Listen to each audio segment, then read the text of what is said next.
Alors forcément, on a forcément des personnes autour de nous qui se disent ben, j'aimerais bien voilà, revenir à Abidjan et ouvrir ma clinique ou ouvrir un établissement de santé. Qu'est-ce que toi tu pourrais conseiller déjà? Voilà, est-ce que c'est facile de faire cela ou tu conseillerais plutôt ben, d'abord voilà, travailler dans un établissement avant de chercher à ouvrir ton propre... Je pense que l'idée de travailler dans un établissement est plutôt intelligente dans la mesure où ça te permet de te familiariser avec un environnement que tu ne connais pas. On parlait des réalités locales, hein. Je pense qu'un médecin qui arrive de l'étranger, qui veut venir, bah, il débarque comme nous tous, hein, quel que soit ton milieu d'activité. Ouais. Et alors soit...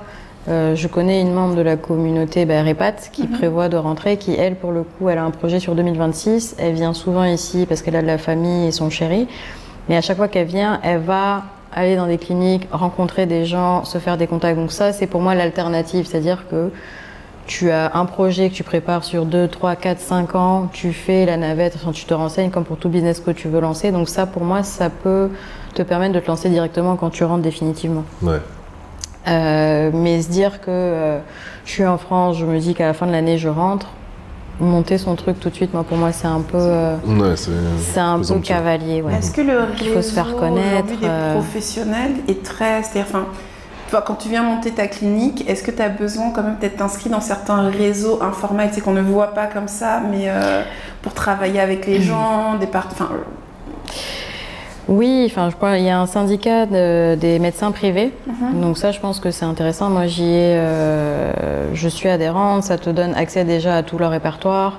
Ils te donnent des petits tips, comment, justement, quand tu veux t'installer, comment ça se passe, vers qui il faut se tourner. Il faut créer la société, d'accord, mais tu as l'ADEPS qui te donne un peu, alors je ne sais plus exactement la signification, mais c'est elle qui va te donner l'autorisation d'ouvrir un établissement de santé. Les agréments, vérifier que la structure est aux normes, tout ça. Donc ça s'appelle le SINAMEPSI, le syndicat en question, qui pour moi est vraiment très utile, c'est vraiment un outil. Moi ça m'a aidé dans ma pratique, connaître tes droits, même quand tu es employé dans le privé, connaître tes droits, les assurances, qu'est-ce que l'ordre des médecins a décidé. En tout cas, tu es à jour sur tout. Et puis, ils organisent parfois des dîners-débats, des rencontres. Donc, c'est assez intéressant et dynamique.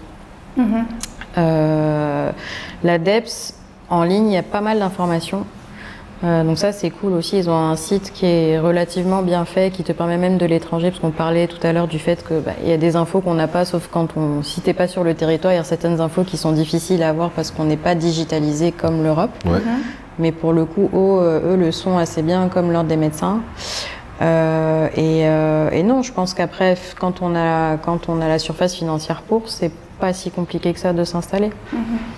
Après, les prêts sont difficiles à avoir ici, ça, il faut le savoir. Ça, c'est autre chose, en effet. À rentrer, c'est mieux si vous pouvez prendre le prêt là-bas pour venir qu'ici à 10, 11, 12%.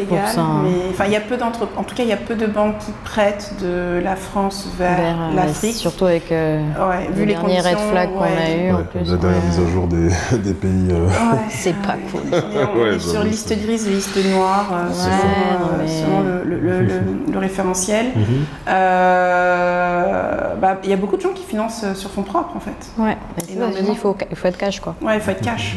Mais comme dans beaucoup de sujets en fait ici, de l'immobilier à l'entrepreneuriat, faut être liquide quoi. C'est ça. C'est ça. Pan.